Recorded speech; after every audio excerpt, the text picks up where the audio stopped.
Major general के सिन्हा साहब, आप सहमत हैं इससे कि अगर कोई मिलिट्री एक्शन होता है भारत की तरफ से तो चीन पिछले दरवाजे से कुछ सपोर्ट करे, अपना हथियार भेज दे, लेकिन फ्रंट पे आने की जहमत नहीं उठाएगा, क्योंकि इंटरनेशनल प्लेटफॉर्म पर उसकी बड़ी थू-थू हो जाएगी। जय हिंद। देखिए, दोनों हमारे डिप्लोमेट, सीजन डिप्लोमेट ने पूरा का पूरा आपका रूपरेखा और इसकी खींच दी है बैकग्राउंड। मैं उसे आगे की तरफ ले जाता हूँ। आपका सवाल है कि चीन के बनस्पत क्या चीन खुल करके सामने आएगा पाकिस्तान।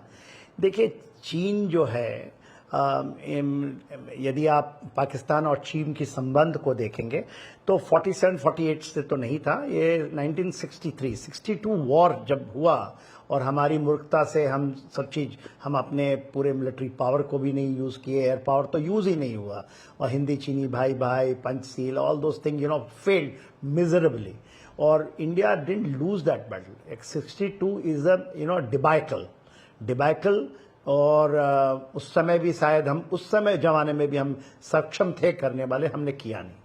देखिए, बात 63 में सस्काम वैली है, आपने काराकोरम पास सुना है, और सियाचिन के ऊपर का इलाका है।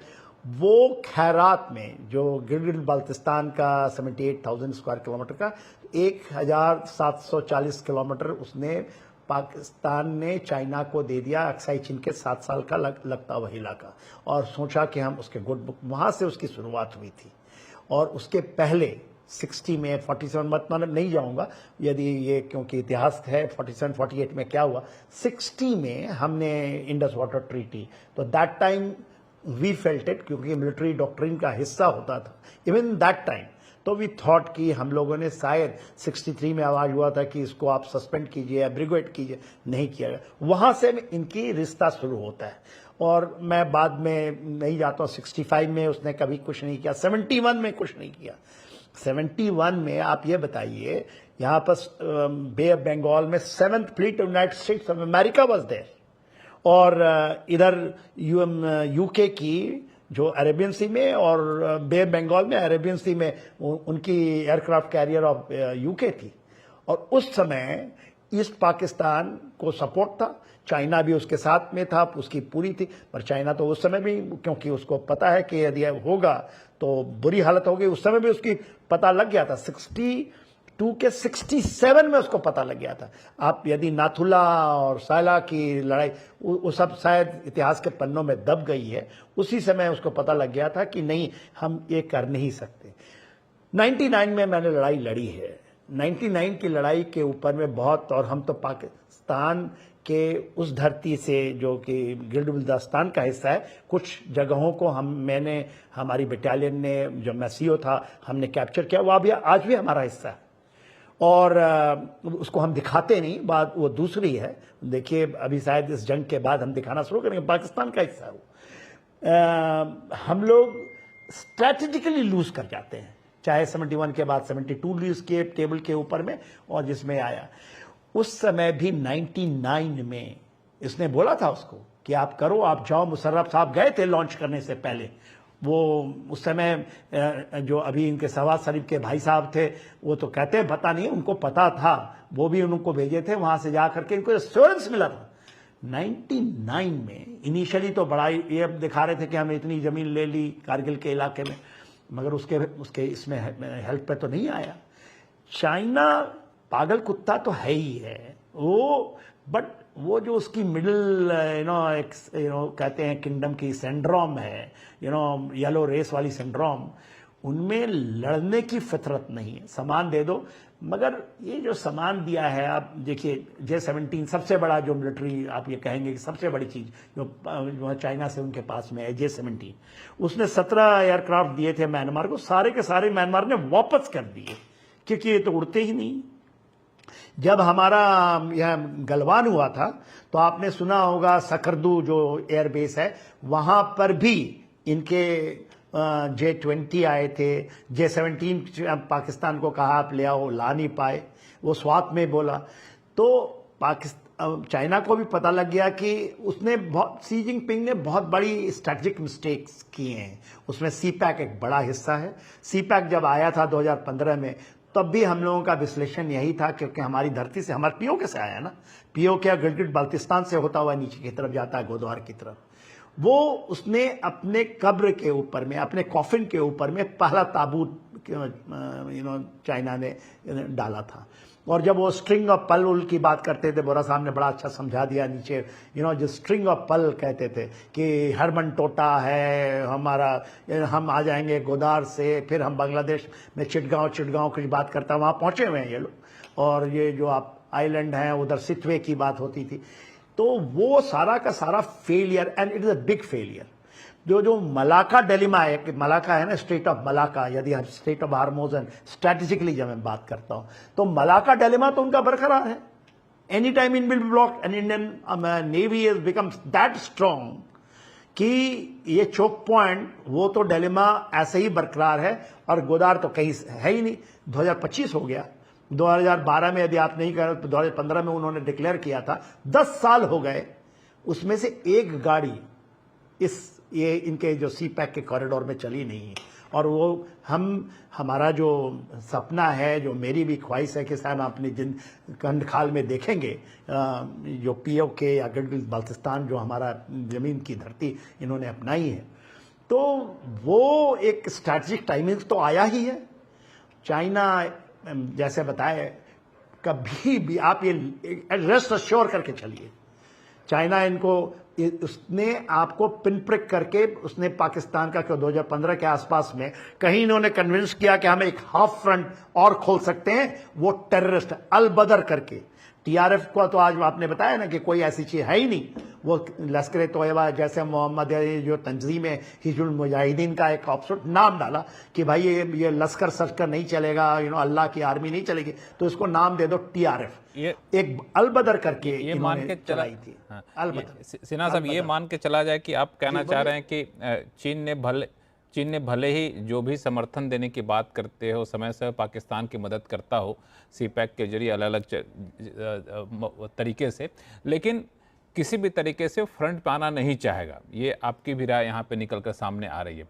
नरेश कौशिक साहब, आप क्या मानते हैं कि जो माहौल है, अभी कुछ देर पहले हमारे साथ अनिल जी भी कह रहे थे कि जो यूएस ने जो माहौल बनाया है, ऐसे में चीन एक नए पोल के तौर पर उभरने की कोशिश करेगा, और ये एक उसके लिए मौका है, या फिर जो चीन का इतिहास बताया अभी सिन्हा साहब ने, उसी इतिहास को चीन दोहराएगा? देखिए, ये तीनों बहुत विद्वान लोग हैं, अनिल जी, दीपक जी डिप्लोमेटिक फील्ड में, और जनरल सिन्हा तो डिफेंस एक्सपर्ट हैं। तो मैं इनके सामने क्या तर्क पेश करूं, लेकिन मैं ये मानता हूं कि कभी भी दुश्मन को आपको हल्का नहीं आंकना चाहिए। इस समय जो स्थिति है, पाकिस्तान का अगर कोई दुनिया में दोस्त है तो वो चीन है। और चीन भी, कुछ भी आप कहें, चीन भी पाकिस्तान पर काफी कुछ निर्भर है। आपने देखा कि जो चीन में जो वीगर मुस्लिम लोग हैं, जिनके पास साथ बहुत ही स्लेव जैसे उन पर अत्याचार होते रहे हैं, और जिस तरह से उनको कैंप्स में रखा गया है, उसके ऊपर कोई क्यों नहीं बोलता? वहां पर कभी कोई हमले क्यों नहीं होते? क्योंकि पाकिस्तान ने उसको बचा के रखा। पाकिस्तान जितने भी मुस्लिम इस्लामिस्ट जो ग्रुप हैं, टेररिस्ट ग्रुप, उनको वो कंट्रोल करता है काफी। पाकिस्तान के तो करता ही, और पाकिस्तान समर्थित जो ग्रुप है वो और जो दुनिया में है, उनके साथ भी उसका मेल जोल है। तो वो चीन की मदद इस तरह से करता है। इसीलिए आपने सुना होगा कि चीन में कभी आतंकवादी हमला, इस्लामी हमला नहीं होता, क्योंकि पाकिस्तान उसकी मदद करता रहता है। और अफगानिस्तान में भी तालिबान के साथ भी चीन ने इस तरह से बना के रखा है कि तालिबान के लोग भी वहां कुछ ना करें। इसके अलावा तालिबान के साथ जो इस समय जो पाकिस्तान की जो कशमकश चल रही है, उसमें भी चीन का समर्थन पाकिस्तान को प्राप्त है। और आप कुछ भी कहें, देखिए, ग्वाडर जो पोर्ट है, वो इस दुनिया में बहुत लोग मानते हैं कि वो दरअसल चीन का एक तरह का नेवल बेस है। तो भारत को उसको लेकर चिंता तो करनी चाहिए। कोई 60 बिलियन से ज्यादा का इन्वेस्ट चीन ने पाकिस्तान में किया हुआ है। हालांकि दीपक जी उस को नहीं मानते, लेकिन मैं ये मानता हूं कि, और जो मैंने अंतर्राष्ट्रीय जो आंकड़े देखे हैं उसके हिसाब से 60-65 बिलियन के करीब ये इन्वेस्ट चीन ने किया हुआ, और उसमें उसका अपना इंटरेस्ट है, इसलिए उसने किया हुआ है। और इस समय जो पाकिस्तान की जितनी भी सेना है 2021 में के बाद से, जब अमेरिका पाकिस्तान से पीछे हटा, तो सहारा तो पाकिस्तान को चीन का ही है। उसका सारे जो फौजी असला है उसका, वो ज्यादातर पाकिस्तान के पास चीन का ही है। उसके पास जो अमरीकी F-15 है वो तो अब करीब करीब अपनी अंतिम सांस ले रहे हैं।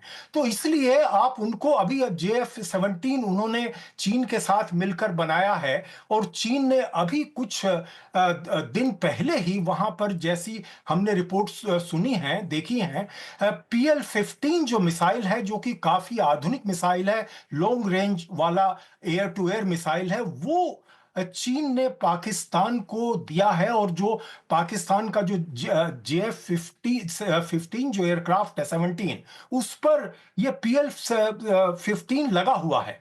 तो इसका मतलब यह है कि, और हमारे पास और जो उसके टक्कर का जो मिसाइल है वो मीटियोर है, जो रफाइल पर लगा है, जो कि मैच 4 तक जाता है, जबकि ये चीन का मैच 5 तक जाता है।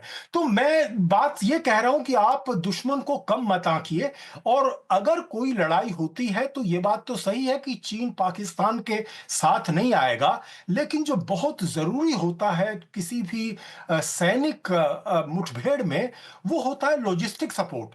तो चीन ना केवल उसको हथियारों की सपोर्ट तो कर ही रहा है, और हथियार जो पुर्जे वगैरह भी उनको देता रहेगा, इसके अलावा वो लॉजिस्टिक सपोर्ट वो करेगा। हम अमेरिका पर और पश्चिमी देशों पर ये भरोसा कर सकते हैं एक हद तक, कि वो हमें डिप्लोमेटिक सपोर्ट देंगे, इसके बारे में तो मैं समझता हूं कि हमें शक नहीं होना चाहिए। लेकिन वो हमें लॉजिस्टिक सपोर्ट देंगे कि नहीं, जो चीन पाकिस्तान को जरूर देगा, ये हम अभी विश्वास नहीं कर सकते हैं। इसलिए मैं समझता हूं कि हमें जो है थोड़ा सा गंभीरता से इस विषय को लेना चाहिए, और हम चीन की सपोर्ट को हम कम नहीं आंकना चाहिए। चीन के पाकिस्तान को सपोर्ट को हमें कम नहीं आंकना चाहिए।